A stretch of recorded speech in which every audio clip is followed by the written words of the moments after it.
Hola Luis, buenas noches, ¿cómo estás? Va Hugo reemplazando a Diego Cabo jugando en toda la cancha? Muchas gracias, le mandamos un abrazo a Diego. Claro. Impresionante, te venía escuchando, la verdad que un programón. Y esto de la cámpora, lo de Página 12, a ver el video, si está ahí lo escuchamos.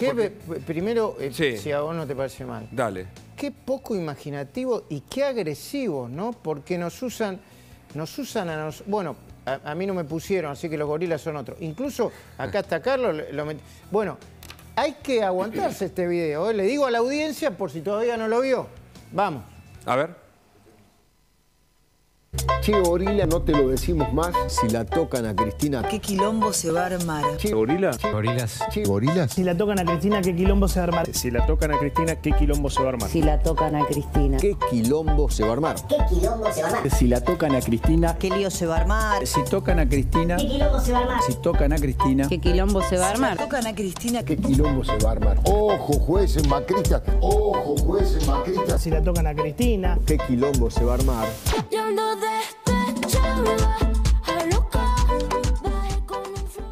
Luis, vos tenés muchos años de experiencia en análisis político. ¿Qué es esto?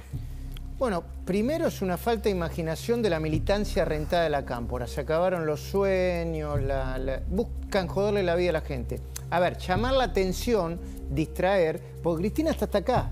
Sí.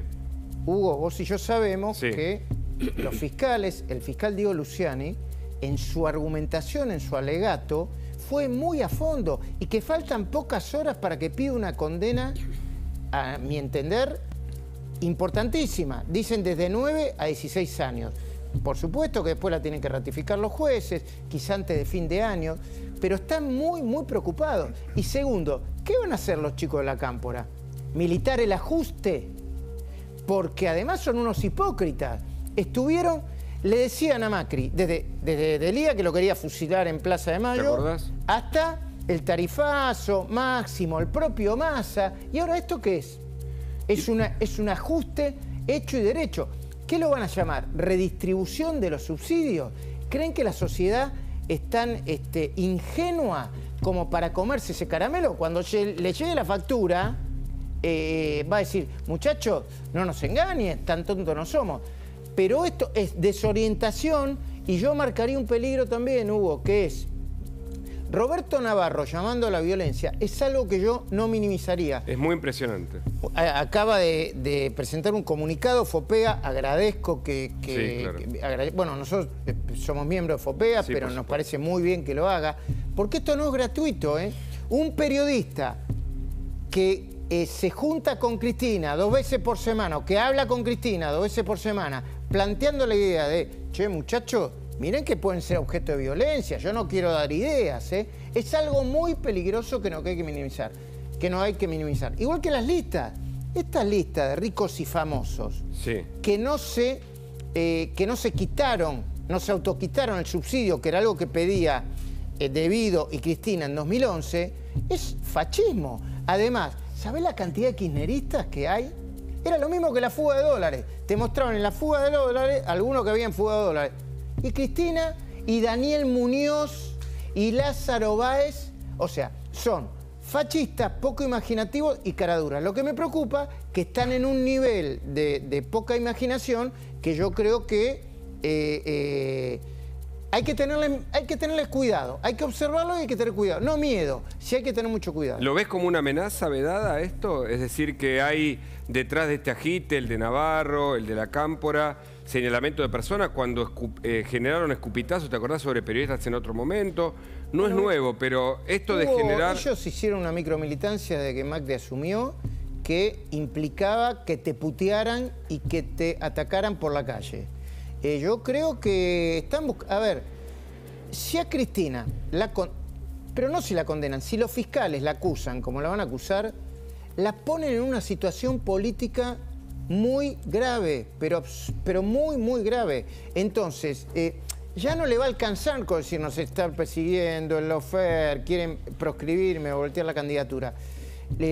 Las encuestas están marcadas, que están... Hoy me comentaba Facundo Nejamkis, que tiene una nueva encuesta. Están en su piso histórico de rechazo. Y esto se mezcla con el aumento de tarifa, con que no encuentran una salida para el plan económico, con que no tienen un plan de estabilización. Está muy complicado.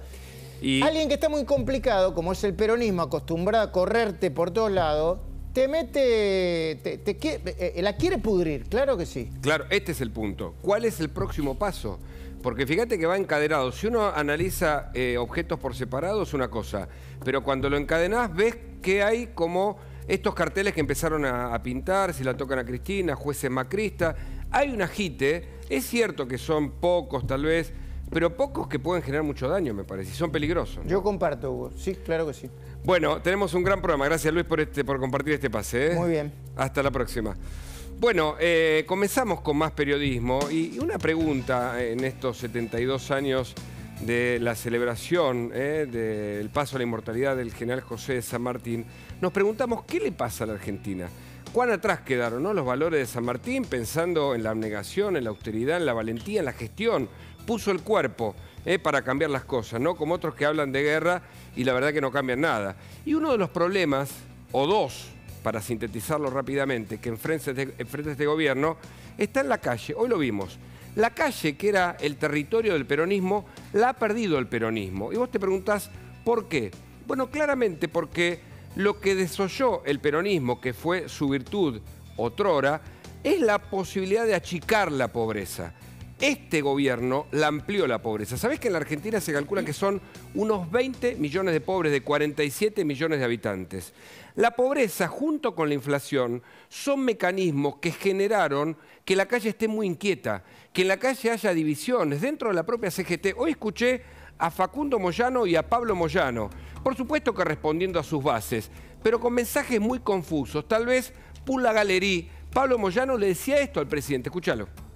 Siguen cagando los salarios argentinos, no va a ser la primera marcha, va a haber cientos de marchas para denunciar a estos tipos. Decirle al compañero presidente Alberto, queremos decirle al presidente Alberto, poné lo que tenés que poner, sentá a estos tipos, aplicarle las multas, aplicar lo que tengan que hacer, que los trabajadores te van a bancar. No podemos seguir con este nivel de inflación, todos los días seguimos perdiendo parte del salario. Responsables los especuladores. Es que el peronismo nació justamente para evitar que la pobreza se incremente. Y este gobierno llevó al nivel extremo la crisis institucional, que muchos dicen que hay una crisis de régimen político en general. Incluso no podemos soslayar lo que pasa dentro de la oposición. Juntos por el Cambio tiene su propia crisis. Pero es tan malo el gobierno en su gestión, muchos dicen que obedecen a las ambiciones personales de cada candidato, que buscan en cada puesto que obtienen su propio beneficio, un trampolín para pensar en el futuro, en su futuro, y no en el futuro de todos los argentinos. Ahora, ¿qué significa perder la calle? Hoy viste una demostración. Claramente, Facundo Moyano peleado con el propio hermano, con Pablo Moyano. La CGT en un mensaje confuso. Nadie entiende bien qué hacía la CGT porque iba contra los mercados, contra los supuestos empresarios, que yo me pregunto, en Uruguay, en Chile, en Brasil, ¿hay empresarios especuladores? Si es que existe el término. Por supuesto que sí, pero el problema no es encontrar enemigos. El problema es encontrar una solución a dos problemas, insisto, bien sintéticos. La pobreza y la inflación, ya que hablamos de la calle, son los dos elementos que hicieron crecer este gobierno. Un frente de todos, de caminos bifurcados, con intereses contrapuestos, con problemas ideológicos y con una minoría emocional vinculado con la creencia en vez de la ciencia que sigue a rajatabla los mandatos de Cristina Fernández. A tal punto que Alberto está casi como un embajador de buena voluntad recorriendo las provincias, inaugurando obras públicas en un lugar y en otro, pero el poder hoy lo tiene Sergio Massa. Los dos fueron jefes de gabinete. Por eso todavía Cristina Fernández marca su poderío dentro del Frente de Todos, que solamente perdió cuando estuvo Néstor Kirchner, pero siempre ella cuando llegó al poder ejecutó ese poder. Pero del punto de vista de los frutos, el árbol da frutos podridos, está cada vez peor. Y si no, mirá lo que pasa con el sindicalismo, mirá lo que pasa con las agrupaciones sociales. ¿Querés saber más de la calle? Fíjate lo que pasa con los mercados. Los mercados están inquietos, las agrupaciones también reclaman. ¿Y qué pasa con las tarifas? Claro, ya Sergio Massa se contradice con lo que le reclamaba al gobierno de Macri, con el tarifazo. Ahora no se puede hablar de tarifazo, sino que es la redistribución de la zaraza. En su momento, ¿te acordás que no se podía hablar de pobreza? Era estigmatizante. No se puede vivir con un país subsidiado. Pero el problema de quienes gestionan que además está en la calle, tiene un problema mayor, porque Cristina, que está en un momento muy complicado de su carrera política, porque toda la naturaleza tiene un ciclo, son ciclos naturales, tiene un problema mucho mayor, que es la condena que se le viene en la causa de Belida. Una cosa fundamental, es la primera de una serie de causas. ¿Por qué? Es el delito precedente, el mecanismo de corrupción de la Argentina. Los fondos que fueron a las empresas de Lázaro Báez, un mecanismo de engranajes con cada una de las etapas, al que le dieron esa obra pública, lo transformaron en empresario, y que en una segunda etapa de la ruta del dinero acá, que tuvo una primera, en donde no entraron los funcionarios públicos, por supuesto Cristina Fernández no, pese a que se lo pedía la Unidad de Información Financiera y la Oficina Anticorrupción, no entró. Pero en una segunda etapa puede entrar, si se prueba el delito precedente, los miles de millones de dólares que fueron al exterior, ¿te acordás, no? Vías paraísos fiscales, cuentas en Suiza, pero parte de ese dinero volvió. ¿A dónde volvió? La justicia dice que volvió como sociedades anónimas o como alquiler de habitaciones, hoteles, compra-venta de inmuebles, en la famosa Tesur y los Sauces. Tercera temporada de esta gran serie que es Obra Pública, Ruta del Dinero acá, segunda etapa, Tesur y los Sauces, y la cuarta, Cuadernos de las Coimas. ¿La Argentina tendrá una justicia capaz de hacer un antes y un después en materia de corrupción? ¿Acaso, en el fondo, no es este el gran problema de la Argentina? La corrupción implica que cada uno de los funcionarios hace lo que le conviene a sí mismo y no lo que le conviene al país. Pero por eso decíamos que en la justicia están las pruebas de un juicio oral y público que recomendamos que vean porque se transmite por YouTube, en donde el fiscal Luciani decía, entre otras cosas, esto. Escuchá. En estos mensajes queda al descubierto que la jefa, la señora, esto es Cristina Fernández, efectivamente estaba al tanto de las obras públicas que se desarrollaban. Por otra parte, cuando se habla de Julio MZA o mencionan a los de Mendoza, siempre hablan de la misma persona, Julio Mendoza, presidente de Austral Construcciones. Bueno, es clave lo que va a pasar a nivel judicial, porque el gobierno enfrenta dos problemas. El de la calle con sus subgéneros, ya lo contamos. El de la justicia es determinante, porque es el primero de una serie de capítulos fundamentales. La Argentina necesita una justicia que juzgue a nuestros funcionarios, mientras la opinión pública también los juzga, pero con el voto. Cuando gestionan mal, no los vuelve a votar. Ahí está el dilema Massa. ¿Qué hará Massa? ¿Tiene tiempo para cambiar la falta de dólares, modificar el tema de la inflación, hacer el régimen tarifario, obedecer con el pacto con el Fondo Monetario Internacional, darle respuesta a los sectores sociales? El dilema Massa está vigente. Mientras tanto, la Argentina tiene un montón de problemas. Ahora mismo hay un juez que se llama Federico Villena, a instancia de la fiscal Cecilia Incardona, que investiga la conexión de los tripulantes que llegaron a la Argentina en el avión venezolano-iraní como vinculados con Hezbollah. ¿Querés saber qué va a pasar? Mirá este informe.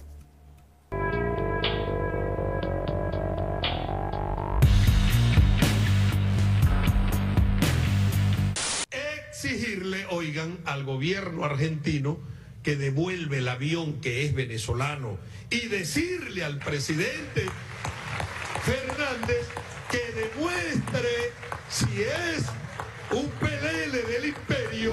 En este hotel, Plaza Central Canning, están hospedados los 19 tripulantes del avión venezolano-iraní que desde el 9 de junio está en la Argentina. Los tripulantes, 14 de origen venezolano y 5 iraníes, permanecen en estas habitaciones que vamos a conocer. Vamos a hablar con el dueño del hotel para saber cómo viven, cómo son sus días y quién paga por el hospedaje y el costo que tienen los 19 tripulantes aquí en Buenos Aires. Así son las habitaciones en donde están los tripulantes del avión iraní-venezolano en la Argentina. Fíjate, acá tienen una cocina con un microondas y una heladera. Nos decía su dueño y parte del personal que ellos compran la comida y a veces se cocinan aquí mismo. Las habitaciones son cómodas. Aquí está la cama, por supuesto el baño, un escritorio que tienen. La empresa Entrasur de Venezuela, quien se hace cargo, tal como nos dice el dueño del hotel, de los pagos. Una habitación de esta vale para el público unos 20.000 pesos diarios, para ellos un poco menos, porque están dentro de una tarifa especial conforme a la línea aérea que los ha traído aquí a la Argentina.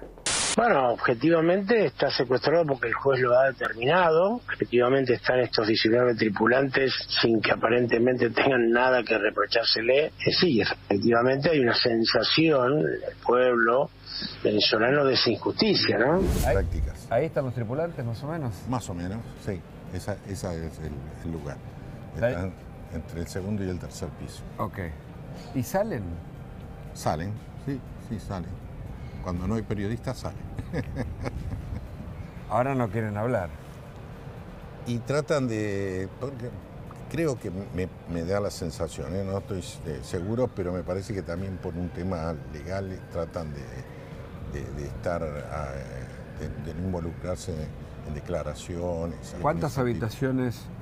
19. 19 habitaciones. Sí. Por unos 20.000 pesos cada una, más menos. No, menos. Un poco menos. Porque ellos están con una tarifa corporativa y tienen un descuento especial. ¿Quién paga la tarifa de ellos? La empresa aeronáutica. Entrasur. Sí. ¿Están preocupados porque 12 de ellos iban a volver a su país y se suspendió? Y se lo veía entusiasmado y realmente creo que sufrieron un golpe duro, ¿no? Porque después de que no pudieron salir, que se lo veía, por lo menos a 2 o 3 que yo los tengo más en mente, los vi desayunando un poquito cabizbajo. Y realmente fue un golpe duro, ¿no? Para tanto tiempo. Recuperar el oro que pretenden robarnos en Londres y recuperar el avión y a la tripulación de Conviasa que está secuestrada y pretenden robarnos en Argentina. Bueno, aquí estamos con una mesa muy importante. Elisa Trotagamus es la representante, ¿no? de Venezuela en la Argentina por la Asamblea Nacional. Una primera mirada sobre esto que ahora se investiga, ¿no? La conexión entre los tripulantes y Hezbollah. Sí, hay varias hipótesis que creo que hay que prestar atención y sobre todo lo que tiene que ver con el peligro que esto significa para la región. Peligro, peligro también es lo que vamos a ver ahora, porque hay un agite desde algunos sectores en la Argentina sobre el tema de los periodistas y los medios. Diego Aguilar también está con nosotros, le pido un título que después volvemos sobre el tema del avión y la preocupación sobre lo que hace la Argentina a nivel político. ¿Puede presionar, de acuerdo a lo que hace Venezuela, a la justicia para que los tripulantes salgan de la Argentina, el avión también se pierda en otro espacio aéreo? Buenas noches. Buenas noches. No debe presionar. Acá hay más que motivos para que la justicia se ocupe de este tema, busque la verdad de una situación donde hay mucho más interrogantes que respuestas.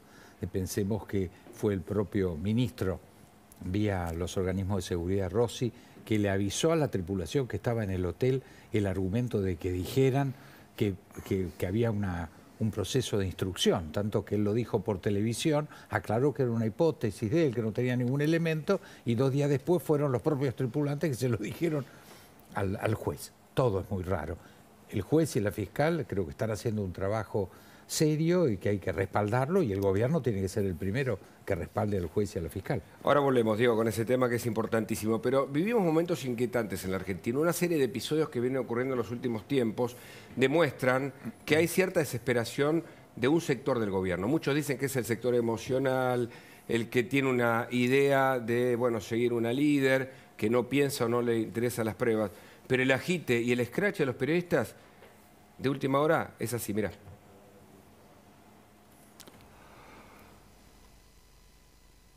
Che, Gorila, no te lo decimos más. Si la tocan a Cristina. ¿Qué quilombo se va a armar? Che, ¿Gorila? Gorilas. Che, Gorilas. Si la tocan a Cristina, ¿qué quilombo se va a armar? Si la tocan a Cristina, ¿qué quilombo se va a armar? Si la tocan a Cristina. ¿Qué quilombo se va a armar? ¿Qué quilombo se va a armar? Si la tocan a Cristina. ¿Qué lío se va a armar? Si tocan a Cristina. ¿Qué quilombo se va a armar? Si tocan a Cristina. ¿Qué quilombo se va a armar? Tocan a Cristina. ¿Qué quilombo se va a armar? Ojo, jueces macristas. Ojo, jueces macristas. Si la tocan a Cristina. ¿Qué quilombo se va a armar?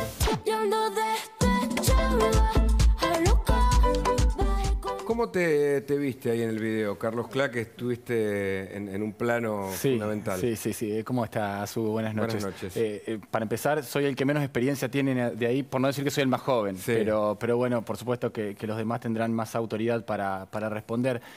A mí, más allá de que le pongan una música divertida y que hagan una edición digna quizás de TikTok, que probablemente para eso lo hayan hecho, me sigue pareciendo una amenaza terrible la frase, y no es una frase que inventamos nosotros, sino es una frase que está por todo el país, no solo aquí, no solo frente a Comodoro Pi, sino que por diferentes lugares del país hay carteles por todos lados con esa frase que estamos viendo de fondo.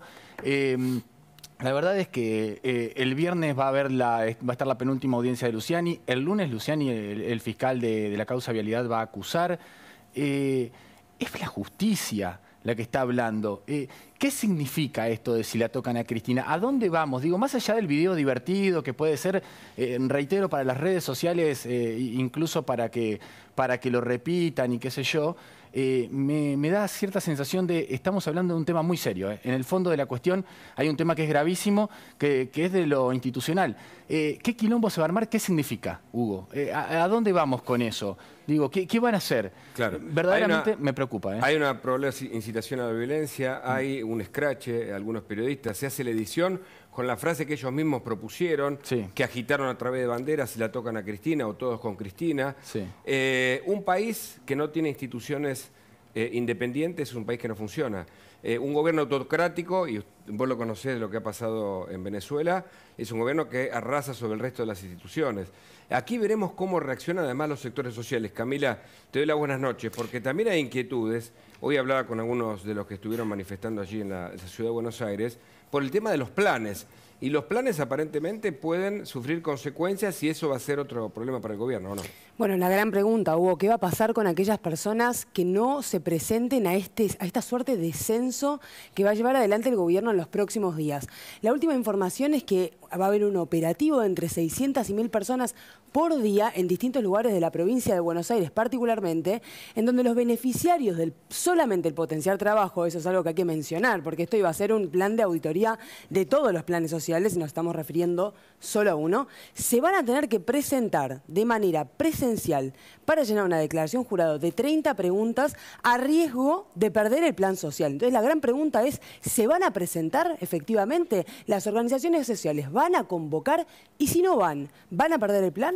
Bueno, es una buena pregunta. Ahora, Elisa, ¿esto qué hace la Cámpora, como otras acciones de otros sectores del kirchnerismo, te hace acordar a lo que hacía Chávez en Venezuela? Sin lugar a dudas, a lo que hacía Chávez, a lo que hace hoy en día Diosdado Cabello en su programa, señalando y acusando a periodistas, que básicamente es una alerta o una señal para los grupos de tarea o la policía política para ir a perseguir a los periodistas. Creo que hay que prestarle mucha atención y, por supuesto, toda mi solidaridad con ustedes. Pero además, no se escatiman, porque hasta el propio presidente, ya que hace referencia a Diosdado Cabello y a Maduro, le dijeron pelela al presidente, y nuestro embajador en Venezuela no tuvo la capacidad ni la dignidad de responder. ¿Qué significa eso, Diego? ¿Vos lo ves como un apriete, digo, sea cualquier sector político, sea un periodista, sea quien corresponda, que agite o escrache a otros? No, esto sin lugar a dudas es instigar a la violencia, es apriete, es amenaza de violencia. Si la tocan a Cristina, ¿qué es? Que solamente puede ser absuelta, no puede ser condenada. Es una amenaza directa a los jueces que tienen que decidir. Yo creo que esto es delictivo sin lugar a dudas. Delictivo. Sí, delictivo. No, y estamos hablando de una agrupación que conforma la gran parte del gobierno nacional. Claro. No es que estamos hablando de una agrupación menor, de una universidad pública con militantes jóvenes con poca capacidad organizativa. Estamos hablando de la principal organización dentro del gobierno nacional. Entonces, hace todavía más importante la pregunta de ¿qué es lo que quieren hacer? Desde el Poder Ejecutivo, digamos, incluso pensando en la separación de poderes, ¿no? Sí. ¿Qué es lo que quieren hacer? Vos conocés tal vez el futuro, con la diferencia del caso. Argentina no es Venezuela, como no es similar a ningún otro país. Sin embargo, hay un estilo allí, y recordemos que la Argentina apoyó a Chávez, apoyó en su momento y lo sigue haciendo a Maduro. Sin embargo, desde allá no están contentos por el tema del avión, lo retan. Apoyó a Nicaragua en su momento también. Bueno, estuvo cerca de otros regímenes. ¿Qué ves? Yo veo la intención de amedrentar, sin lugar a dudas, de imponer el autoritarismo bajo cualquier concepto, y evidentemente desde Venezuela veo que no se entiende el concepto de la separación de los poderes, de la independencia de la justicia, y quieren mandar este mensaje directamente a Argentina. Preocupa, por supuesto, la falta de reacción de Argentina o la complacencia de Argentina, que esperamos no se extienda hasta otros ámbitos, porque más allá de lo que está sucediendo con el avión y del nefasto tratamiento que ha habido desde Venezuela en relación a las autoridades argentinas, estamos de cara a una nueva Asamblea de Derechos Humanos en las Naciones Unidas, en donde Argentina va a tener que posicionarse en relación a lo que sucede en Venezuela. Y creo que ahí es justamente donde se juega el rol de un país democrático y defensor de derechos humanos como lo es este país. Carlos. Déjame sumarle esta pregunta, sí, claro, a Elisa, porque pensaba, bueno, hace muchos años que estás acá en Argentina y hace muchos años que nosotros decimos, bueno, miren que de a poco un camino a Venezuela estamos haciendo. El último mes hubo más inflación en Argentina que en Venezuela. ¿Qué similitudes ves vos en este camino que se fue trazando en este tiempo que vos estás acá y, bueno, por supuesto, de lo que conoces de Venezuela? Sí, siempre, por supuesto, son casos y historias distintas, pero en este momento, claramente, lo que tiene que ver es el ataque de la justicia. En el 2004 en Venezuela comenzó lo que, bueno, hasta lo que conocemos hoy, que no hay definitivamente separación de poderes, no hay justicia independiente, todos los jueces obedecen al régimen, justamente con la ampliación de los miembros del Tribunal Supremo de Justicia. Lo que tiene que ver con la persecución a los medios de comunicación, la falta de libertad de expresión, es una de las cosas que más preocupa, las cosas más tangibles, más concretas que podemos ver, y por supuesto el estigmatizar al enemigo o en este caso a la oposición. Esto para vos es parte de una metodología que la has descrito, pero ¿cuál puede ser el próximo paso? Ahora van por los periodistas, se escrachan a los medios, empiezan a señalarlos, en la calle también ocurren escraches de un lado y de otro, que repudiamos por supuesto, no corresponden. Pero ¿cuál es el próximo paso, de acuerdo a lo que vos conocés? Yo creo, Hugo, en este sentido, y lo voy a plantear desde lo positivo, creo que el próximo paso tiene que ser de la dirigencia política y de la sociedad civil a no permitir que esto siga avanzando. Lo digo por experiencia, es mucho más fácil defender una democracia cuando se tiene que recuperarla cuando no se tiene. Y no se pueden dar las instituciones, la separación de poderes y la importancia de la democracia por sentado. Hay que defenderla como lo hacen ustedes día a día. Bueno, vamos a ver algo que creo que va a pasar en las próximas horas, que es una reunión de la CELAC en el CCK. Recordemos que nuestro presidente es el presidente pro tempore de esa organización. Pero mira esta nota mientras tanto, a ver. Esta nota en donde para la Cancillería Argentina, lo quiero charlar con Guelar, ustedes saben que fue embajador en distintos países, Venezuela, Nicaragua y Cuba son países democráticos, y así lo dijo el subsecretario Martínez Pandamí, que defendió la inclusión Pandiani, perdón, de los 3 regímenes en la CELAC, que el jueves, por eso hablábamos de mañana, realizará un seminario internacional en Buenos Aires. Aunque se quejaron, Nicaragua lo hizo, se quejó de la representación del presidente argentino a cargo de la CELAC por el tema del avión. Claramente esto de acompañar a regímenes no es el camino adecuado, me parece. Diego, ¿qué opina? No, no hay ninguna duda. En esto ha habido una carta democrática que fue firmada en Perú, en Lima, justo en el momento del ataque a las Torres Gemelas en el 2001, donde se planteó con claridad como requisito a participar en cumbres latinoamericanas la condición de cumplir con requisitos mínimos de democracia que estos 3 países no cumplen. Entonces, hay una gran confusión en ese sentido de qué significa las reglas de Naciones Unidas respecto a todos los países sin cláusula democrática participando. Uno podría darle la vuelta, pero no pasa por ahí. El tema es que la Argentina no está condenando con claridad a estos 3 países. Por primera vez se hizo en el marco de la OEA con Nicaragua. Bueno, bienvenido sea que lo haga, pero no hay contundencia, eso claro, sin lugar a duda. Entonces, si Argentina tuviera claramente esa posición, hay ámbitos donde los países, aunque no sean democráticos, conviven claramente Naciones Unidas, pero la condena tiene que ser explícita. Nos preguntamos por qué ocurre que la Argentina apoya a regímenes que están muy cuestionados por violaciones a los derechos humanos, y hay 2 ideas. Siempre contamos la anécdota, ¿no? Para el juez Bonadío, la idea era que le habían dicho a Cristina Fernández, en la época de Chávez y de Castro, que ella iba a ser la nueva líder de este eje, que se iba a apoyar en Cuba, en Nicaragua, en Irán, en Rusia, una líder anticapitalista. Hay otros que piensan que en verdad hay todo un sistema vinculado con la criminalidad y el crimen organizado donde se aceptan determinados delitos y que sustentan parte de esas autocracias a todo nivel. ¿Qué hace la justicia hoy? Y esto por fuentes judiciales, es información exclusiva, sobre el tema de los tripulantes. La justicia tiene una hipótesis que la está motorizando, por supuesto con ayuda de agencias norteamericanas. En Estados Unidos están investigando una situación distinta, que es el posible lavado de dinero de varias de las organizaciones vinculadas con este avión que es, por supuesto, venezolano, pero también iraní. En la Argentina se investiga directamente si los tripulantes tienen vinculación con Hezbollah. Ustedes saben que el avión estuvo del 13 al 16 de mayo en Ciudad del Este, en Paraguay, donde se cree que hay muchas células terroristas de esa organización, que es el brazo ejecutor de parte del terrorismo internacional. Bueno, la Argentina todavía no tiene los elementos, sin embargo, día a día se van sumando pruebas. Es cierto que de los 19 tripulantes hay 12 que según el juez deberían volver a sus lugares porque no encontraron elementos para sostenerlo. Por ahora, la sospecha implica esta hipótesis de trabajo, si son o no parte de Hezbollah. Esta es la hipótesis de trabajo y lo que está ocurriendo es una suerte de sujeción que no puede durar de manera ad eternum, digamos, no puede estar por siempre la sujeción de estas personas en la Argentina hasta no tener las pruebas. El avión pasa lo mismo, sin embargo, mientras los jueces o el juez y la fiscal siga avanzando con el marco probatorio, pueden permanecer en la Argentina. Estados Unidos pide que el avión vaya para ese país. Es un trámite que también se está tratando por separado, pero puede terminar ocurriendo. ¿Qué podemos decir sobre el avión en términos del terrorismo o de la conexión con el terrorismo internacional, Elisa? Bueno, los vínculos de Irán y Venezuela son cada vez más claros. Esto es algo que venimos denunciando hace muchísimo tiempo. No quiero dejar de mencionar que justamente la que creemos que va a representar a Venezuela mañana en esta reunión de la CELAC es Estela Lugo, quien propició estos vínculos, específicamente además el acuerdo entre Venezuela y la aerolínea Maham Air, que es la aerolínea iraní que está sancionada y que es la actual embajadora reconocida por el gobierno argentino de Venezuela. Pero este avión lo que nos viene a demostrar es que Venezuela ha sido la puerta de entrada de regímenes autoritarios, de grupos terroristas a la región, y que defender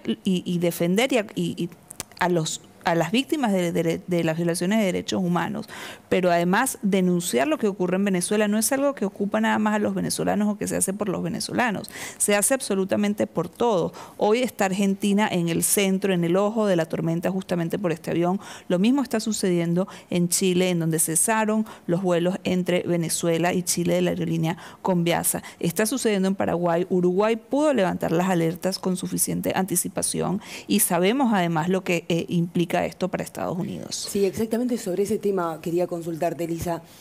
Hoy hay una hipótesis o hay una serie de hipótesis sobre si fue connivencia, si fue negligencia o si directamente fue aceptación del gobierno argentino que entre el avión a la República. ¿Qué pruebas hay para empezar a constatar cuál de todas estas, lo que estamos barajando, si el gobierno aceptó, dio el ok, o bien fue simplemente incompetente en sus funciones? Porque es una respuesta que necesitamos, ¿no? Si es que hubo una conexión con Irán y Venezuela para permitir la entrada, más allá de la falta de capacidad del Estado argentino. Sí, yo creo que esto es algo que por supuesto está investigando la justicia y que es un punto fundamental. Además, la justicia tiene una gran deuda con Argentina en relación a los grupos islámicos, a los extremos y al terrorismo, volviendo al atentado AMIA, al atentado a la embajada. Yo creo que hay una mezcla de ambas cosas. No me atrevo a profundizar porque creo que pertenece a la justicia, pero creo que hay una mezcla en donde se pudieron aprovechar justamente de esa negligencia. Y hay unas diferencias conceptuales, se lo decimos a la gente. Las fuerzas Quds para Argentina, dentro de la Guardia Revolucionaria iraní, no son grupos terroristas. Es decir, son grupos dentro de la rama islámica. Para Estados Unidos son grupos terroristas. En Estados Unidos siguen la pista del dinero. Por eso creen que hay dos empresas que tenían sede allá, que es la que están lavando parte del dinero en negro. Lo que investiga la justicia acá, ya te doy, Carlos, es justamente si el transporte de mercadería que finalmente fue retirado por la automotriz acá no es una pantalla para otro tipo de delitos. Por ahora no tienen las pruebas. ¿Por qué se demora tanto la Argentina? El concepto es este de fuentes judiciales. Es, una vez que vos caratulás la actividad terrorista de cualquiera de estas personas, tienen un mote de por vida. Entonces tienen que ser muy cautelosos hasta tener todos los elementos. Un dato de color. Todos se allanaron a abrir sus celulares dando las contraseñas. Este es un dato interesante porque nadie se negó, ninguno, ni siquiera el piloto, a dar sus contraseñas. El haberse allanado a esa operatoria implica cierta buena voluntad. Nada de eso es concluyente, pero estamos dando elementos que podemos ir contando de la causa judicial. Carlos. No, le quería preguntar a Diego acerca de la actitud del embajador argentino en Venezuela, que habló de que se estaba secuestrando, que la justicia estaba secuestrando el avión. Primero preguntarte, Diego, si es la tarea de un embajador opinar tan libremente en vez de defender los intereses que uno piensa que tendría que ser la tarea principal, a vos que tenés tanta experiencia en esto de la diplomacia. Formalmente el embajador es el embajador argentino, pero sustancialmente es un militante chavista que utiliza el mismo lenguaje de los máximos dirigentes, Diosdado Cabello, el propio presidente, otros diputados, utiliza el propio lenguaje venezolano al caracterizar como secuestro, sí. Indica que es el Estado argentino el que está cometiendo un delito. Esto es inaceptable. Este embajador ya tendría que haber sido convocado a la República y cesanteado en forma inmediata. Es inadmisible, no hay forma de darle una interpretación democrática. Pero yo quería agregar un elemento, porque en la Argentina pasaron cosas muy graves. Recordamos ahora hace pocos días el atentado contra Salman Rushdie, claro, con una fatua hecha por los libros Los Versos Satánicos. Por las fatua dudas. Es una condena a muerte, exacto, hecha por un tribunal religioso presidido por el Ayatollah Khomeini en su oportunidad. Bueno, el fiscal Nisman tuvo una fatua en el año 2014 y él hizo un informe detallado demostrando toda la conexión terrorista iraní, Venezuela y otras capitales de la región, y ya estaba todo esto, quiere decir, además de los dos atentados, es decir, nosotros no es que nos pasa esto de casualidad, pero hay hechos muy graves y que demuestran que esto hay que investigarlo con mucho cuidado. Totalmente. Permitime una nota al pie, porque Hezbollah se sabe que estuvo vinculado con los atentados del 92 de la Embajada y del 94 de la AMIA. Lo dicen sentencias judiciales en Argentina. Exactamente. Y te voy a contar un dato. En su momento Esteban Ibar Pérez Corradi, ¿te acordás? El autor intelectual del triple crimen de Forja, de Vini y de Ferrón, estuvo conectado con una persona vinculada con Hezbollah. Me lo contó en una entrevista. Pero además, recordá que él se fue con un documento argentino y en esa causa estuvo investigado el ex titular de la Agencia Federal de Inteligencia, Oscar Parrilli.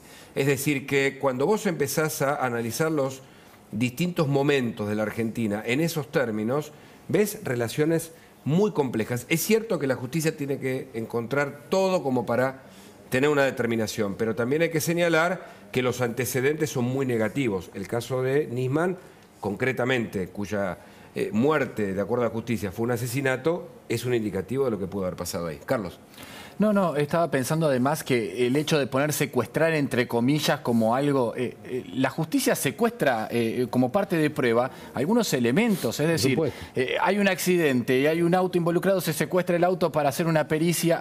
El hecho de poner la palabra secuestrar en este país, además donde tiene tanto significado, como algo polémico, me parece que le agrega todavía más, me dirás vos, Diego, pero... No, sin lugar a dudas, yo creo que esto en cualquier régimen, no hablemos del gobierno argentino, en cualquier país, un embajador que hace una cosa así, es convocado al país inmediatamente y cesanteado. Tenemos una foto ahí, ¿no? Del embajador con Maduro para que la veas y la analices. A ver, Diego, ¿qué te parece?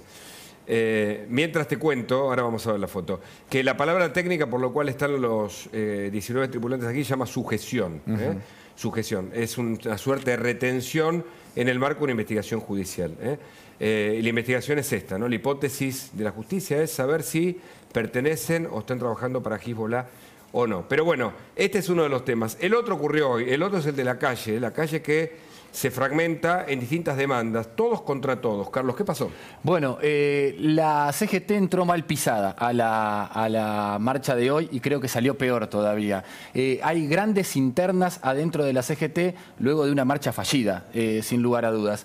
Yo creo que es una marcha histórica, pero histórica porque nunca en la historia de la CGT hubo una marcha donde no había a quién reclamarle nada. Era una marcha que se a entidades, a cosas, dudas, ¿no? A la inflación, a la especulación. Vos sabés que hubo muchísimas dudas con respecto a esta marcha, incluso horas antes de que se realice. El lunes todavía había algunos de los implicados, algunos de los sindicalistas más importantes que decían: no sé si es momento, Sergio Massa recién es ministro, démosle un tiempo más. Bueno, había otros que ponían en duda cuál era el eslogan de la marcha. Bueno, ¿qué vamos? Vamos por los especuladores, vamos por las paritarias libres, dijeron otros. Y hoy Pablo Moyano, el díscolo, digamos, el salvaje, le dicen, no sí, por sí, nada le dicen el salvaje, dijo, bueno, y también lo vamos a poner a Alberto, como bien decías vos, Hugo, en tu editorial, ¿no? Le vamos a decir a Alberto que ponga lo que tenga que poner. Pero los otros fueron un paso más atrás, que ¿no? De algún modo los sindicalistas muy obsecuentes, en verdad, la CGT y la CTA con el gobierno, digo en términos concretos, ¿no? Porque casi no se movilizaron en general, tienen que responder a las bases que les exigen algún tipo de reacción. Claro. Lo que decíamos Pula Galería es que parece, ¿no, Camila? Y ahora veremos cómo reaccionan los sectores sociales, muchos de ellos vinculados, por supuesto, a los planes. Cuando se anuncia la quita de planes, veremos si lo hacen o no. ¿Cómo reaccionan? Porque claramente esta burocracia sindical no está respondiendo a la demanda efectivamente de sus trabajadores. Claro, y es una suerte también de amenaza al gobierno frente a un nivel de inflación para este año que ya se acerca al 100%, y el gobierno está diciendo: yo me voy a negar a hacerte los aumentos pertinentes o a negociar las paritarias pertinentes para llegar a ese nivel. Así que esto yo lo veo como una advertencia de la CGT, diciendo: este es mi último llamado de atención. Sin embargo, hay que no sé qué opinás, Carlos, pero hay que también tener en cuenta cuáles son las bases políticas hoy de la CGT, en dónde se está logrando asentar. ¿Necesita o no necesita el gobierno? ¿Se puede plantar como en otras épocas de la Argentina? Vos sabés que en la discusión esta que hubo horas antes de la marcha, y en esto que te contaba de que había algunos más cautos, decían, bueno, no nos peleemos tanto. Dicen que Pablo Moyano les dijo: yo voy a poner 30.000 personas el miércoles en la Plaza de los Congresos. ¿Cuánto puso? Me parece que fueron bastante menos y que ni siquiera entraron a la plaza. Bueno, eso es un dato que te voy a dar. Pero los puso contra la espada y la pared a los demás. Pablo Moyano representa cierto sindicalismo kirchnerista, si se quiere. Él se está haciendo fuerte desde un sindicalismo kirchnerista y está dejando en evidencia a los demás. Entonces, yo voy con esto. A ver qué hacen ustedes. Exacto. En la CGT está pasando exactamente lo mismo que pasa en el Frente de Todos, que es ante la interna de la interna, la crisis de la interna, se quedan en una situación de la no gestión, del no actuar. Pero fíjate qué pasa con este carro, ¿no? Esta liturgia peronista que quedó viejo. Diego, ayúdame, que vos tenés también un recorrido por la política, desde la función como embajador, pero también una mirada seguramente para aportarnos. Es como el manotazo de ahogado, ¿no? Algunas marchas, pero la Argentina no encuentra un rumbo. ¿Crees en el efecto Massa? Diego. Mira, a todos le deseamos suerte. Yo creo que no hay nadie en la Argentina que no espera que, aunque sea de milagro, y haciendo prestidigitación o sacando conejos de la galera, si hay algún conejo en la galera, esto puede ayudar a transitar esta transición hasta la elección. Eso creo que toda la sociedad argentina, no hay nadie, al menos yo no conozco a nadie que esté pregonando una interrupción del ciclo democrático, salvo en el gobierno. Por eso creo que los fiscales tienen que intervenir, porque acá hay apología del delito e instigación a la violencia. Más, hoy el propio presidente o Facundo Moyano, cuando empiezan a hablar como una sobreentendido que acá la inflación es producto de empresarios que atentan contra la gente y que especulan.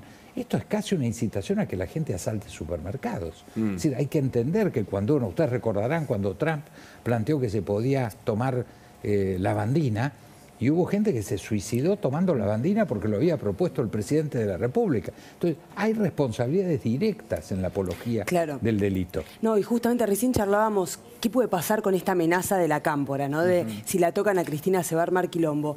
No hay que olvidarnos de lo que pasó hoy mismo. Hoy se reveló un listado de políticos opositores con sus datos privados, digamos, violando la ley de datos públicos, difundiéndolo a toda la sociedad para que el que quiere vaya a buscarlos. Y hace menos de un mes se abrieron 33 sobres con declaraciones juradas de jueces.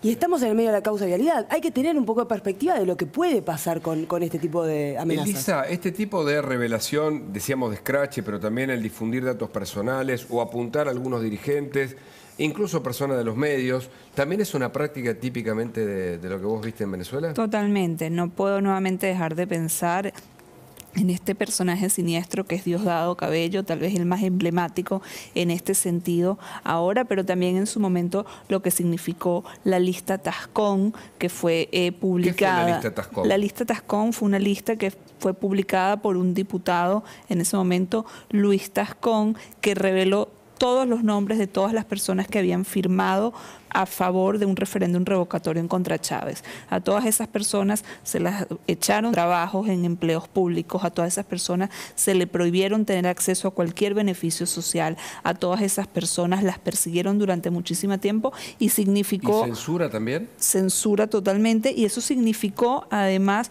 un punto de inflexión a partir del cual cualquier ciudadano venezolano tenía miedo a hacer una solicitada de manera pública porque sabía que estaba expuesto a la persecución y consecuencias mucho peores. Diosdado es la mano derecha de Maduro, pero vos decís que es el brazo ejecutor de varias de las políticas que piensa el primer mandatario venezolano. Sin duda alguna, Diosdado nuevamente es uno de los personajes más siniestros del régimen, que viene desde la época del golpismo de Hugo Chávez y quien tiene a cargo, entre otras cosas, muchas de las facciones militares y todo lo que tiene que ver con la represión y la persecución en Venezuela. Le quiero mostrar a Diego Aguilar, para pedirle una opinión, esto que muchos consideran fue un enorme papelón. A ver.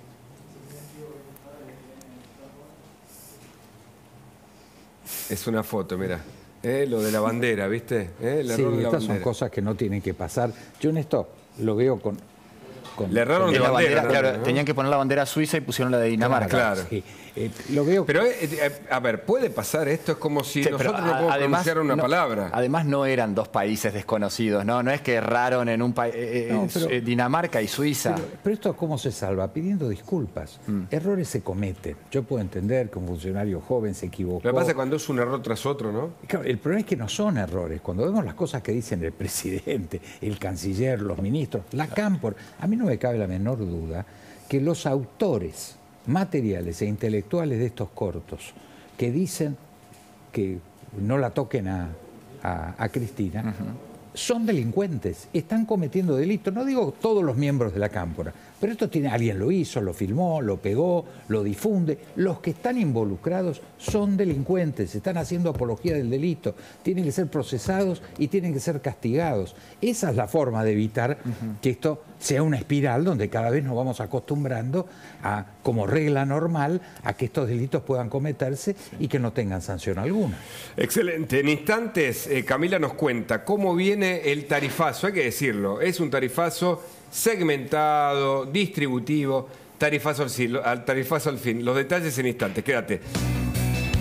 No te lo decimos más si la tocan a Cristina. ¿Qué quilombo se va a armar? ¿Gorila? Gorilas. ¿Gorilas? Si la tocan a Cristina, ¿qué quilombo se va a armar? Si la tocan a Cristina, ¿qué quilombo se va a armar? Si la tocan a Cristina. ¿Qué quilombo se va a armar? ¿Qué quilombo se va a armar? Si la tocan a Cristina, ¿Qué lío se va a armar? si tocan a Cristina, ¿Qué quilombo se va a armar? si tocan a Cristina, ¿Qué quilombo se va a Si la armar? tocan a Cristina, ¿Qué quilombo se va a armar? Ojo, jueces macristas. Ojo, jueces macristas. Si la tocan a Cristina. ¿Qué quilombo se va a armar?